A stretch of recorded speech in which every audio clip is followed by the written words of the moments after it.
السلام علیکم ورحمۃ اللہ وبرکاتہ۔ میں ہوں ذوالفقار خان اور آپ دیکھ رہے ہیں ہارٹ لنک نیوز۔ آج کی تازہ ترین خبروں میں کچھ ایسے موضوعات کا ذکر کرنا چاہوں گا جو زبان زد عام ہیں۔ عموماً کہا جاتا ہے اور اکثر سیاسی پارٹیاں یہ کہتی نظر آتی ہیں کہ عمران خان کو کس نے بنایا۔ اس کے حوالے سے بھی تھوڑی سی بات کریں گے۔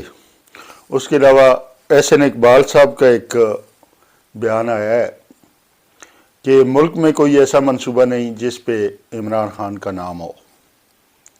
اس پہ بھی کچھ گفتگو ہوگی۔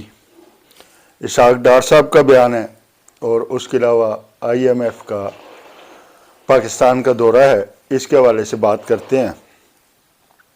تو آج کے پروگرام میں آغاز کرتے ہیں کہ جو بیانیہ بنایا جا رہا ہے مختلف سیاسی جماعتوں کی طرف سے بھی اور مختلف اداروں کی طرف سے کہ عمران خان کو کس نے بنایا۔ اب یہ ایک ایسی بات ہے کہ جس پہ جتنی بات کی جائے کم ہے، چونکہ پاکستان میں یہ رواج رہا ہے اور یہ روایت رہی ہے کہ مختلف ادارے اور مختلف ایسی چیزیں ہوتی ہیں جو مختلف سیاسی پارٹیوں کو پروموٹ کرتی ہیں، ان کو آگے لے کے آتی ہیں اور ان کو اقتدار میں پہنچاتی ہیں۔ یہی تاثر دیا جاتا ہے کہ عمران خان کو بھی اسٹیبلشمنٹ لے کے آئی ہے، جبکہ اسی تاثر کے حوالے سے کچھ تجزیہ کرنا چاہوں گا کہ عمران خان نے 26 سال تک محنت کی، عوام کے اندر سے پارٹی بنائی اور عوام کے اندر سے پارٹی بنا کے وہ آگے آیا۔ پھر اس نے مختلف الیکشنز میں حصہ لیا اور ایسا بھی ہوا کہ ایک سیٹ بھی جیتی اور کبھی ہارے بھی، لیکن ایک وقت ایسا آیا کہ اس کی سٹرگل نے اس کو پاکستان کا پرائم منسٹر بنا دیا۔ جو یہ کہا جا رہا ہے جس طرح کے دیگر جماعتیں ہیں، مسلم لیگ نون ہے، پیپلز پارٹی ہے یا اور جماعتیں ہیں، ان کے حوالے سے کہ مختلف لوگوں نے ان کی بنیاد رکھی اور اپنے مقصد کے لیے ان کو آگے لے کے آئے، تو PTI کے ساتھ ایسا کچھ بھی نہیں تھا۔ ہاں یہ ضرور ہے، دیکھنے میں آتا ہے کہ ہماری جو اسٹیبلشمنٹ ہے وہ پیپلز پارٹی اور مسلم لیگ سے جب نالاں ہوئی تو انہوں نے تھوڑا سا گیپ اختیار کیا، عوام کے ووٹ اور اپنی مرضی اور اپنی منشا کے درمیان تھوڑا سا گیپ اختیار کیا، اور اس گیپ کا فائدہ یہ ہوا کہ PTI میدان مار گئی اور PTI کے سربراہ عمران خان وزیر اعظم بن گئے۔ اگر اس چیز کو دیکھا جائے کہ PTI کو اسٹیبلشمنٹ آگے لے کے آئی، تو پھر میرا ایک سوال بنتا ہے کہ پاکستان میں بہت ساری جماعتیں ہیں جن کو اسٹیبلشمنٹ نے بنایا، اس حقیقت سے انکار نہیں کیا جا سکتا۔ زیادہ دور تو ہم نہیں جاتے، ماضی قریب کی بات کرتے ہیں کہ کراچی میں ایک پارٹی بنی پاک سرزمین پارٹی کے نام سے۔ کس نے بنوائی؟ سب کو پتہ ہے، اسٹیبلشمنٹ نے بنوائی، اور اسٹیبلشمنٹ نے اس کو الیکشن میں حصہ لینے کے لیے آمادہ کیا بنا کے۔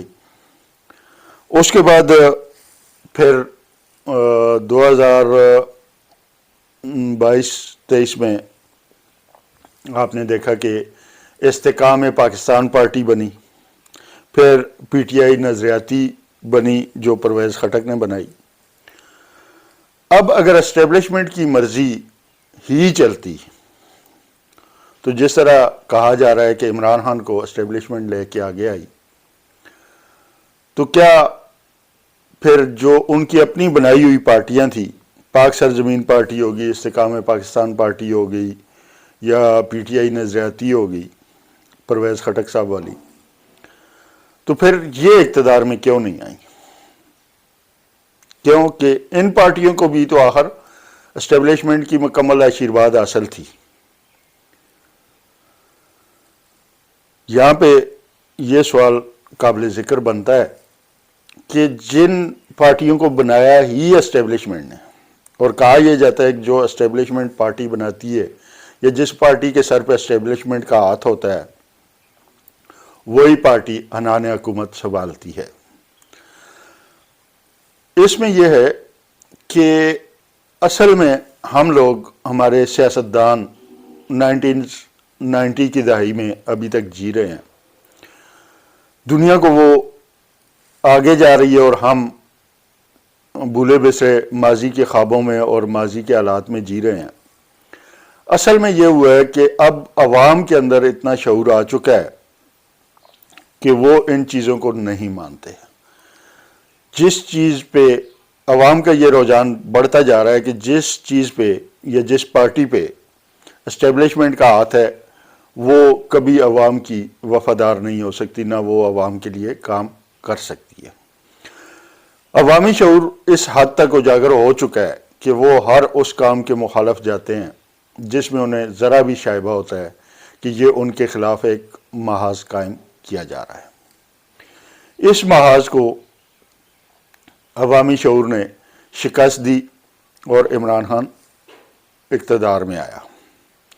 اس کے بعد پھر عمران خان کی جب حکومت گرائی گئی تو اس کے بعد بھی اسٹیبلشمنٹ نے، حکومت نے اور دیگر جتنے بھی اس عنان حکومت کے چکروں میں لوگ شامل ہوتے ہیں، انہوں نے کتنی ہی کوشش کر لی، لیکن ہوا کیا کہ جو اصل نتائج آ رہے تھے الیکشن کے، رات 12 بجے تک پی ٹی آئی 179 سیٹس کے ساتھ سب سے آگے جا رہی تھی۔ پھر الیکشن کا رزلٹ روکا گیا اور ایک ایسی جماعت جو صرف 17 سیٹیں رات 12 بجے تک جیت پائی تھی، صبح عوام کو پتہ چلا کہ وہ پارٹی حکومت بنانے جا رہی ہے۔ چونکہ عوامی رد عمل، عوام کا دیا ہوا ووٹ پی ٹی آئی کے ساتھ تھا تو پی ٹی آئی اکثریت لے گئی، لیکن الیکشن کے نتائج میں رد و بدل کیا گیا۔ فارم 47 کے اوپر ایک ایسی حکومت کو عوام پہ مسلط کر دیا گیا جو کہ عوامی امنگوں کی ترجمان قطعی نہیں تھی۔ اب اس حکومت نے آتے ہی ایسے اقدامات کیے، چونکہ وہ عوامی ووٹ لے کے آئے نہیں تھے، عوام کو جواب دہ تھے نہیں، نہ ہیں، اور اب بھی جو اقدامات چل رہے ہیں ان میں بھی دیکھا جائے تو وہ عوام کے لیے کچھ بھی نہیں کر رہے۔ دن رات ٹی وی چینلز پہ بیٹھ کے واویلا کیا جا رہا ہے کہ مہنگائی اتنی کم ہو گئی، پاکستان اڑان بھر گیا ہے، یہ ہو گیا ہے، وہ ہو گیا ہے۔ تو پاکستان نے وہ اڑان بھری ہے کہ جو عوام کی پہنچ سے باہر ہو گئی ہے۔ عوام سر اٹھا کے اس کو دیکھ رہے ہیں کہ یہ شاید کسی طرح ہمارے قابو میں آ جائے اور ہمارا جینا بھی آسان ہو جائے، لیکن ایسا قطعی نہیں ہو رہا۔ تو یہ تو تھی کہ عمران خان کو کون لایا اور کس طرح لایا۔ احسن اقبال صاحب نے ایک بیان دیا ہے کہ ملک میں کوئی ایسا منصوبہ نہیں جس پہ عمران خان کا نام ہو، جبکہ میں اس چیز کو بالکل ماننے کے لیے تیار ہوں۔ واقعی ایسا کوئی منصوبہ نظر نہیں آتا جس پہ عمران خان کی تختی لگی ہو، کیونکہ وہ شخص اپنے نام کے لیے سیاست میں نہیں آیا تھا، وہ اپنے ملک اور اپنی عوام کے لیے سیاست میں آیا ہے، اور اس کے جتنے اقدامات ہیں وہ ملک پاکستان اور عوام کے لیے ہیں۔ اس نے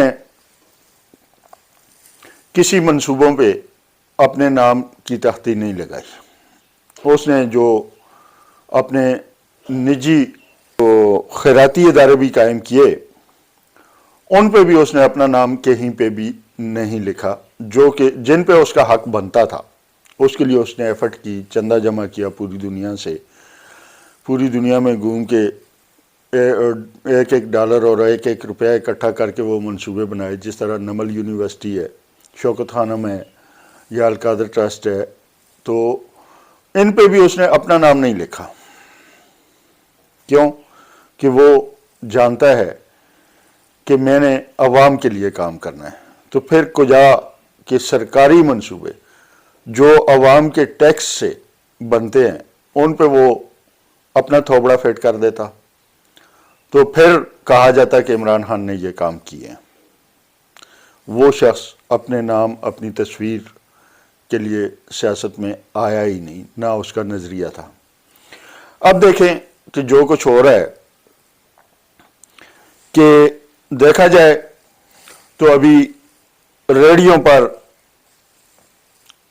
فضلہ اٹھانے والی گاڑیوں پر، اچھا لیٹرینوں پر، دیواروں پر، کھمبوں پر نون لیگ والوں نے میڈم مریم نواز کے تصویریں چپکائی ہوئی ہیں، شہباز شریف کی تصویریں چپکائی ہوئی ہیں، نواز شریف کی تصویریں چپکائی ہوئی ہیں. ان سے کوئی پوچھے کہ کیا آپ نے ان سب منصوبے پہ اپنا ذاتی پیسہ لگایا ہے؟ اگر ذاتی پیسہ لگایا ہے تو پھر تو آپ تصویر لگانے کے حقدار ہیں. اگر آپ نے عوام کے ٹیکس کا پیسہ ان منصوبوں پر لگایا ہے تو پھر آپ کسی صورت اس چیز کے حقدار نہیں ہیں. ہم اپنے وزیر اعظم کی کیا بات کریں، ماشاءاللہ انہوں نے کام شروع کر دیے اشتہارات میں آنے کا. وہ تو اپنی گزر بسر جو بھی ہے اشتہارات میں آ کے کرتے ہیں. نمود و نمائش کا یہ سلسلہ نہ جانے کب ختم ہوگا کہ وہ پیسہ جو آپ عوام کی فلاح و بہبود کے لیے خرچ کر سکتے ہیں وہ آپ مختلف ٹی وی چینلز کو اشتہارات کی مد میں ادا کر رہے ہیں، اور عوام کی مشکلات کا آپ کو اندازہ ہی نہیں. 3 منٹ 5 منٹ کے ایک اشتہار میڈیا کو جاری کیا جا رہا ہے جن میں وہ اپنی نام نہاد کارکردگی کا اظہار کرتے ہیں. اور اگر یہی پیسہ عوامی خدمت پہ لگایا جائے، عوام کی فلاح و بہبود پہ لگا دیا جاتا تو عوام کو کافی سارا ریلیف مل جاتا.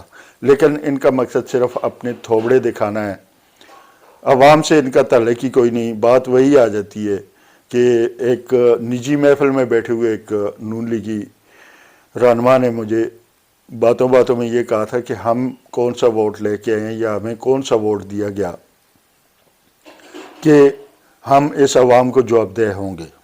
ہم اگر کرنا چاہیں گے تو کچھ کریں گے، نہ کریں تو ہمیں کوئی پوچھنے والا نہیں ہے. تو یہ تو ان کی ذہنیت ہے.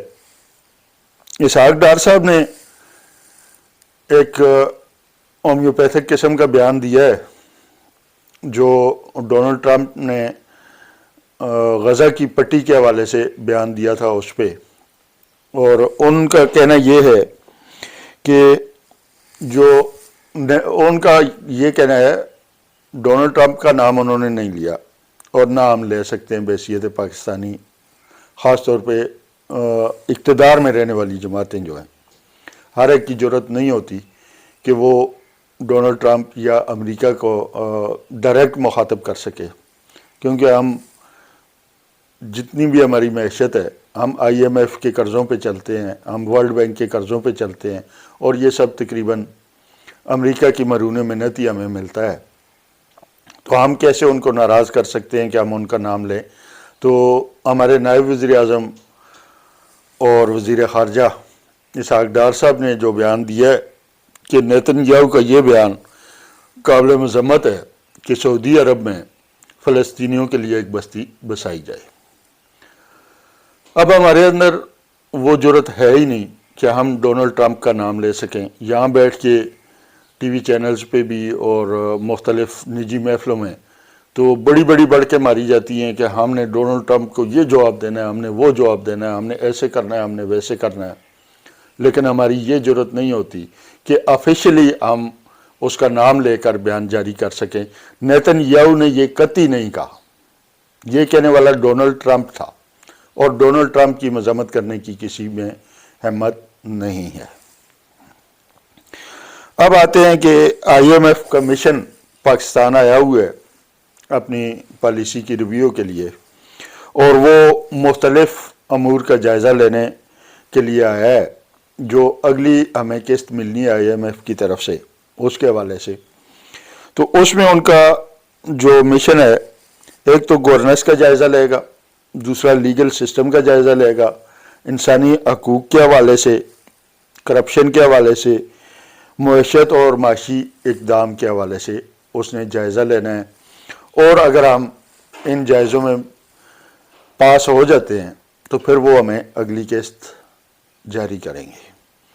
اب دیکھنے میں جو آ رہا ہے یا جو گراؤنڈ ریالٹی ہے، آئی ایم ایف کے وفد کے پاکستان میں موجودگی کے دوران سیاسی کارکنوں اور سیاسی رہنماؤں کی پکڑ دکڑ جاری ہے، لوگوں کے گھروں کو گرایا جا رہا ہے، بستیوں کی بستیوں میں چھاپے مارے جا رہے ہیں، چار دیواری کا تقدس پامال کیا جا رہا ہے۔ تو کیا پاکستان میں بیٹھے ہوئے آ کے آئی ایم ایف کے وفد کو یہ نظر نہیں آ رہا؟ پھر آئی ایم ایف کے وفد نے لیگل سسٹم کے حوالے سے مختلف ججز، سپریم کورٹ کے ججز سے بھی ملاقات کرنی ہے، تو کیا جو 4 ججوں نے خط لکھا ہے چیف جسٹس کو، یا ہائی کورٹ کے ججز نے خط لکھے ہیں، کیا وہ ججز جب ان سے ملاقات ہوگی تو وہ کیا پیغام دیں گے؟ یہی پیغام دیں گے کہ نہیں جی سب اچھا ہے، وہ اپنے تفضیلات کا اظہار نہیں کریں گے؟ تو یہ آنے والا وقت ہماری حکومت اور ہماری اسٹیبلشمنٹ کے لیے مشکل ہوتا جا رہا ہے۔ ہماری دعا ہے کہ ہمارے عنان حکومت میں رہنے والے وہ لوگ عقل کا ناخن لیں اور اس عوام کے حقوق اور آئین کی پاسداری کے لیے قدم اٹھائیں، اقتدار کی جنگ کو چھوڑ کے اور ذاتی انا اور ذاتی جنگ کو چھوڑ کے پاکستان کے بارے میں سوچیں اور پاکستان کے حوالے سے اقدامات اٹھائیں، تاکہ آنے والا وقت ملک پاکستان اور پاکستان کی عوام کے لیے بہتر ہو سکے۔ یہ تھا آج کا میرا چھوٹا موٹا تجزیہ۔ امید کرتا ہوں کہ آپ کو ضرور پسند آئے گا۔ پسند آنے کی صورت میں چینل کو سبسکرائب، ویڈیو کو لائک اور کمنٹ میں اپنی آراء سے ضرور آگاہ کیجیے گا۔ اجازت دیجیے اپنے میزبان ذوالفقار خان کو، ملتے ہیں ایک اور ولاگ میں نئی خبروں اور نئے تبصروں کے ساتھ۔ اللہ حافظ۔